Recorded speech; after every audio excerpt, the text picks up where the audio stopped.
veut pas aller nulle part. On veut mourir là. La maison, c'est à ma soeur. Et donc, pour pouvoir rester ici, vous avez besoin quand même de quelqu'un. Ah oui, oui, oui. Moi, je suis très heureuse d'avoir Madame Adeline, même Sabrina, si vous voulez. Oh ben oui.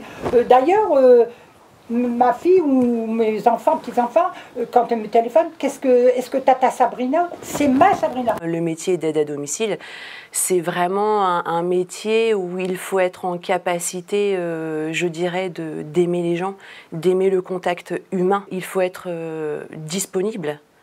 Il faut être bienveillant envers la personne parce que l'aide à domicile, c'est une personne de confiance pour l'usager.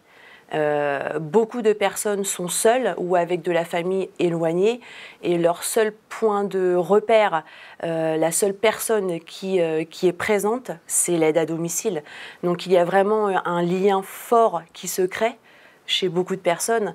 Et donc effectivement, il faut que cette aide à domicile-là prenne vraiment la mesure de ça et se rende compte qu'elle a un métier qui est plus qu'une demande de service complètement. On les aide dans tous les besoins courants de la vie. Les courses, le ménage, les toilettes, le repas. C'est des choses courantes que nous personnellement, on sait faire. Et que certaines personnes, ben voilà, c'est plus difficile, plus le contact humain. Je pense que si on n'a pas le contact humain dans ce métier-là, faut rester derrière le bureau. Il fait ma toilette entière parce que je ne peux plus la faire. Puis après, il me met sur le dos. Puis après, il me recouche. Puis le midi, il donne à manger. Le matin, déjeuner là. Puis le midi aussi, puis le soir. Je ne peux plus me lever. Je ne peux plus marcher. Puis moi, tous mes bénéficiaires, je les adore. Hein. Ils sont gentils comme tout. Ben, déjà, il faut savoir prendre les personnes. Si vous n'aimez pas, c'est pas la peine de le faire. Elles ont vocation d'aider les personnes. C'est vraiment de l'aide humaine hein, en premier lieu, donc de l'aide à la toilette, hein, puisqu'effectivement quand elles démarrent leur journée le matin, ça passe par l'aide à la toilette. Ça peut être l'aide aussi à la préparation du petit déjeuner, la préparation du repas, du déjeuner. Hein. L'aide à la prise aussi pour certaines personnes qui ont des difficultés ou qui sont alitées. Et puis donc après progressivement on arrive sur l'entretien du logement, l'aide aux courses et dans la soirée donc on revient aussi à la préparation du dîner, l'aide à la prise du dîner. On fait un peu de tout quoi.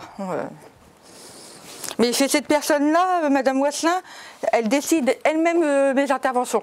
C'est elle qui décide ce que je fais, elle me le dit en arrivant. Chez d'autres personnes qui sont malades, hein, Alzheimer ou d'autres pathologies, c'est qu'on voit qu'ils ne sont pas dans la capacité de prendre eux-mêmes des décisions. C'est nous qui gérons notre travail.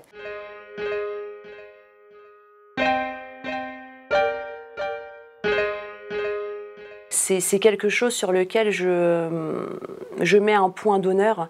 On est une équipe. On est vraiment, c'est une grande équipe, certes, une équipe qui est très autonome, qui est seule, mais moi, je véhicule aussi le fait que quand il y a besoin, on est là. Qu'il faut nous appeler, nous contacter, qu'on est vraiment là pour les aider, les rassurer. Enfin, vraiment une équipe, ouais, une équipe solidaire. Donc ça passe par la création depuis peu de temps de réunions qui s'effectuent en fait 2 fois par semaine, tous les mardis après-midi et jeudi après-midi, où effectivement je rencontre avec la directrice des solidarités donc les aides à domicile par petits groupes de 8, où on échange sur effectivement la manière, la façon de travailler, ce qui va et ce qui ne va pas. Donc sur ce qui ne va pas, effectivement, essayer de trouver des solutions pour qu'elles puissent travailler dans les meilleures conditions possibles. Ça nous fait du bien. C'est 2 heures... je ne vais pas dire payer à rien faire parce que c'est 2 heures constructives pour nous. On échange entre collègues des situations des fois. Alors des collègues, ah ben j'ai pas su faire telle et telle chose. Si toi tu le sais, tu vas y expliquer. On est quand même un relais pour ça. S'il y a vraiment une chose qui arrive, une défaillance de la personne, puis bon, si la personne va pas mieux, s'empire, faut en parler. Hein. C'est pareil, c'est beaucoup de communication. Avec Chantal, oui, on s'arrange bien. Anne-Marie aussi. Ouais. Le soir, je prépare le déjeuner, enfin le café, je mets pas le lait, je prépare tout, et pour la fille du matin. Comme ça, elle arrive, hop. Voilà. Ah oui, il faut qu'on fasse ça parce que 45 minutes, c'est pas beaucoup. Hein.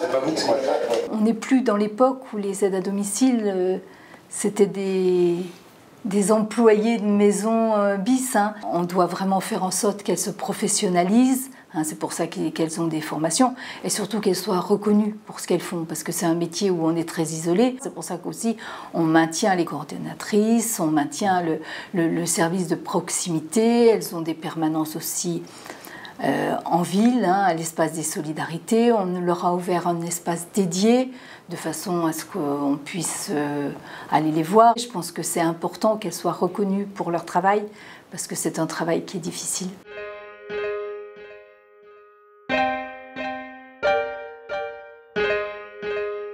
Énormément de communes ont fait le choix de le déléguer à des associations ou à des privés. Nous, on estime qu'on doit être à disposition de tous les habitants. Tous les habitants qui nous en font la demande peuvent avoir ce service à domicile.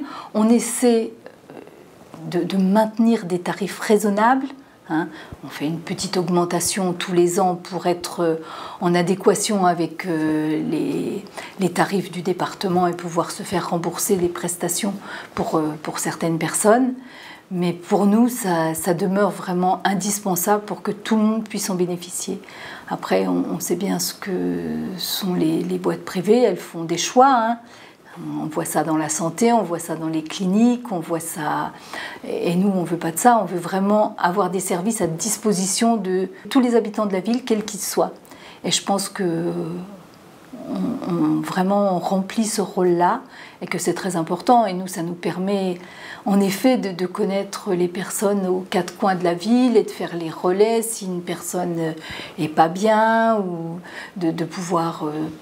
prendre la tâche du clic si c'est vraiment nécessaire ou de demander à l'animateur de prendre contact pour aller chercher cette dame-là pour participer à une animation. Enfin, pour nous, c'est vraiment quelque chose d'important dans la cohérence de nos actions. C'est vous qui avez fait la demande d'avoir une assistante à domicile, oui. Ben oui, mon mari, il est un peu handicapé. Hein. Dans la salle. Ah ben heureusement qu'il y a des personnes comme ça. Ouais. Attention de ne pas tomber. Hein. Et puis comment ça se passe la relation avec Madame Marais? Ben ça se passe très bien. Elle est bien serviable. J'allais m'en aller, je lui ai dit bon je m'en vais, ma Sabrina va arriver. Vous dites, c'est vrai comme ça. Alors elle dit elle dit vous avez la chance, on dirait qu'elle est bien la vôtre. Elle dit moi la mienne elle n'est pas si bien. Elle avait une personne qui était... Je ne cite pas de nom, pas de personne, de rien du tout, hein, je vous le dis franchement. Ah ben, je dis, écoutez, vous savez que vous avez le droit de changer de personne. Je dis, voilà, vous pouvez toujours. Puis, vous savez, vous pouvez toujours aller demander. Il faut donc soit se rendre à la mairie ou au centre communal d'action sociale donc de sa commune, d'accord. Donc ça, c'est effectivement pour solliciter l'APA, hein, le département. Donc là, soit on se rend directement donc dans notre service à l'antenne de proximité donc qui est située à Neuville-les-Dieppe, où l'usager peut rencontrer donc dans un premier temps l'agent d'accueil et dans un second temps une coordinatrice qui sera là pour fixer un rendez-vous et pour pouvoir effectivement solliciter donc le département ou pourquoi pas la caisse de retraite. Il y a beaucoup de demandes. Alors c'est assez fluctuant, mais je dirais par mois, entre chaque coordinatrice, ça peut être 30-40 demandes. C'est quand même assez conséquent, hein, parce que les gens veulent rester chez eux le plus longtemps possible, ça c'est certain. C'est le souhait de beaucoup de personnes, mais également de la famille, et puis les politiques actuelles aussi favorisent hein, le maintien à domicile. Tu fais la lettre commandée, non? Non. Graziella, je vais faire le lit le temps que tu finisses de boire et après je vais te laver.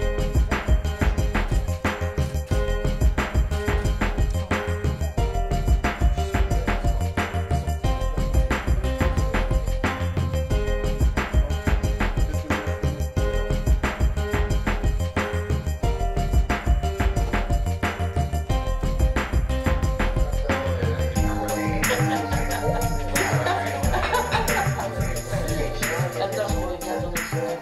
Oui, Brigitte.